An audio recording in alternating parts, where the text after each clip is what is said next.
Saving when you're starting from zero feels brutal. You put in $100 into your account, watch it grow by a couple of cents, and then toss in another $5 only to see that your balance barely moved. It feels like you're working hard for absolutely nothing. Charlie Munger summed it up perfectly years ago when he said, the first $100,000 is a witch, but you gotta do it. And yeah, he was right. Getting there takes years of sacrifice, and there's no shortcut if you're building it on your own. For me, it took me a long time too. I split rents with roommates, I ate the same budget meals on repeats, and I cut out every single expense that wasn't essential. It wasn't glamorous, but it worked. And when I finally crossed that six-figure mark, I understood exactly what Munger meant. My money was finally starting to work for me. So in this video, I'm going to show you why hitting $100,000 is such a turning point, why your net worth seems to explode after it, and most importantly, how you can get there yourself. We've all heard the old saying that it takes money to make money, and as much as I wish it weren't true, it really is. The best way to demonstrate this is with an example. Let's say you landed your first job as a social media manager. You're earning $4,000 a month, and after rent, food, and the basics, you're left with $500. But because you're also paying down student loans, you can only save $200 a month. And I feel like this is a pretty realistic starting point for a lot of people. Now let's say that you're disciplined and you open a high yield savings account paying you a 4.5% interest rate, which many banks offered in 2024 and in 2025. And you transfer that $200 into that account every month without fail. At the end of the first year, you would have around $2,500. If you keep going at the same pace, it would take you just under 25 years to reach $100,000. Now let's compare this to your colleague Dave. He has the same exact job, same salary, same expenses, and same savings habits. The only difference is that Dave's parents gave him a $100,000 starter fund, and he invests his money into his 4.5% accounts where he adds his $200 each month just like you. By the time that you hit your first $100,000 in about 25 years,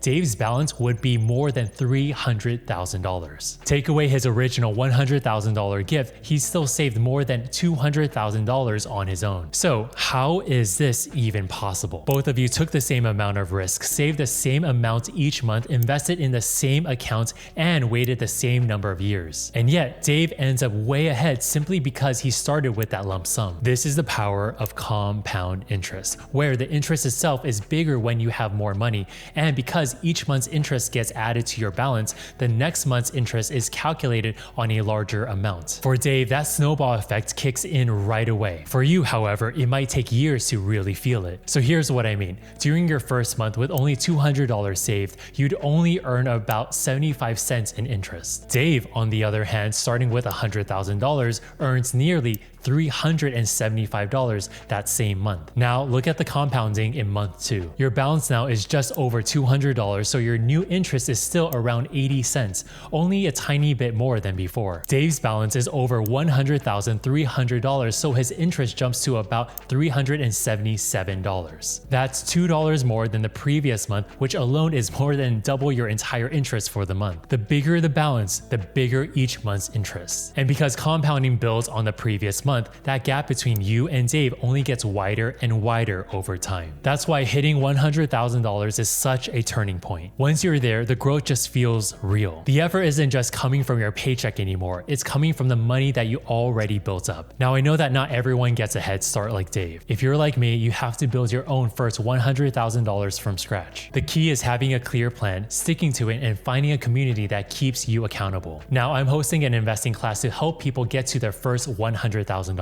And if you want to join like the rest of my followers and other community members, I'll leave the link down below so that you can join the class today or tomorrow. Now, besides the straightforward math of compound interest, there are a few other reasons why growing your net worth gets easier once you've passed your first $100,000. First, you earn more so you can save more. It's unlikely that your income will stay flat throughout your entire career. As your skills grow, so does your paycheck. You might get annual raises, a promotion, or even switch jobs for a higher salary. Maybe you even start a side hustle to bring in extra income. If you stay disciplined and don't let lifestyle creep eat away your gains, your ability to save gets stronger each year. Let's say you start out earning $4,000 a month, saving $200. A decade later, as a senior social media manager, your salary is closer to, say, $6,500. This gives you room to save an extra $2,000 a month without drastically changing your lifestyle. Here's what that means in practice. Imagine your salary increases by around 3% per year. That's about $120 more each month in your early years. years. If you put every raise straight into savings, then in year 1, you're saving $200 a month.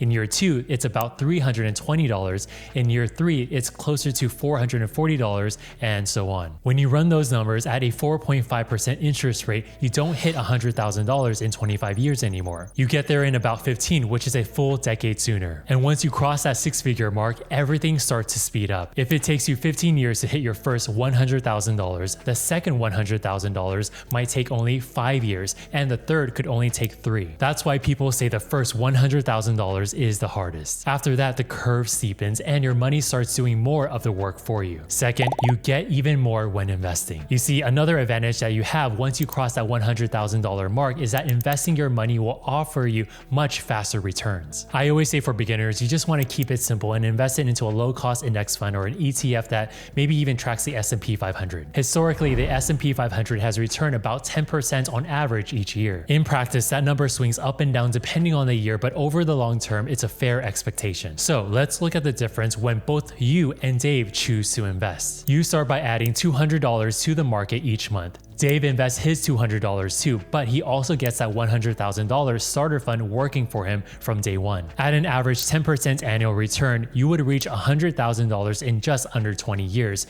instead of 25 years in a savings account. Dave, on the other hand, would double his money to $200,000 in about 7 years without doing anything more than you did. The point that I'm trying to make here is that investing speeds things up for both you and Dave. But Dave's head start means that his growth looks explosive compared to yours. Even with the same exact strategy, his balance grows faster simply because he started from a much higher base. And that's another reason why crossing your first $100,000 is such a turning point. Once you're in the market with a six-figure balance, the numbers start to climb in a way that finally feels meaningful. Lastly, and this is something that often gets overlooked, there is this massive shift in your mindset once you hit $100,000. When you're grinding away in those early years, putting a couple $100 into your savings or investments, it feels like you're moving in slow motion. The interest you earn in a month barely covers a cup of coffee. And yeah, it is discouraging because your money still feels small and fragile. But when you finally push your net worth into six figures, everything looks and feels different. Then the returns you get in a single month can cover for a nice dinner for two or even pay for a quick weekend getaway. That's when you start to see the fruits of your labor. It's proof that your discipline and patience are actually building something real. And this brings an incredible sense of relief. For me, it finally felt like I could exhale. I had spent years stressing about money, wondering if I was behind, wondering if I was doing enough. And when I crossed that mark, I finally felt like I had caught up with myself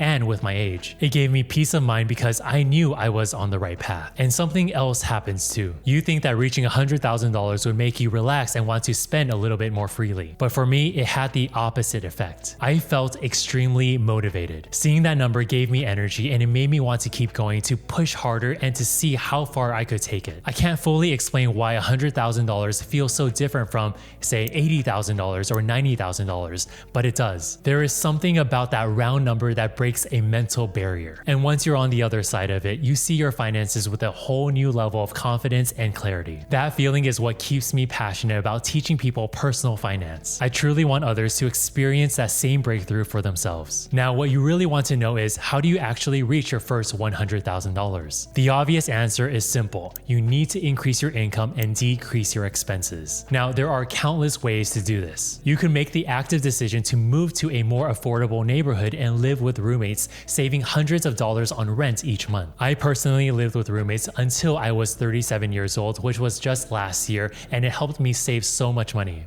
Or you could commit to bulk cooking at home for the next year and cut out all takeout. So this means no Starbucks runs, no Chipotle lunches, and not even those quick snack bars from Target. Or you can walk into your boss's office and ask for a raise, showing them the ways that you've actually added value to the company and why that value deserves better pay. Or you could dedicate your evenings or weekends to a side hustle that brings in an extra $500 or more each month. And with that money, you can funnel it straight into your savings or investing. A lot of you guys already know this, but I tutored every day after school when I was working as a full-time public school teacher, and that made me more than $10,000 $1,000 a month doing so. Or you could sell things that you no longer use, like old electronics, furniture, or clothes. Or if you want to keep things super simple, you could take advantage of your employer benefits like a 401k and just contribute up to the company match, which is pretty much free money. Or if you're not investing yet, I would say open up a Roth IRA and put your money in there so that this way it can compound over time. Or lastly, you can even swap out your car for public transportation if that's possible where you live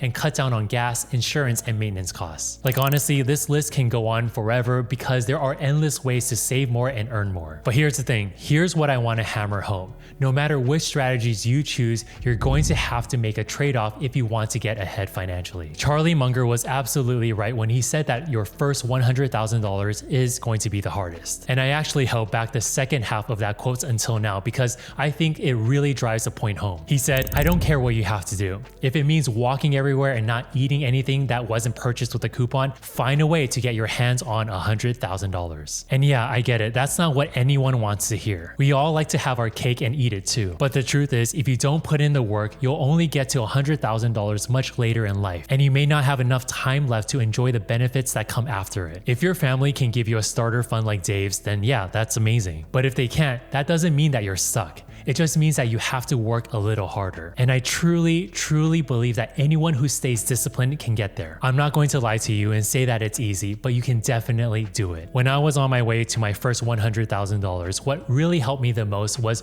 reading everything that I could about personal finance and investing. There are so many resources out there, and honestly, it doesn't really matter where you start. The most important thing is that you actually get started. And if you finally want to start investing but you don't know how to get started, join my investing class here. I'll see you soon.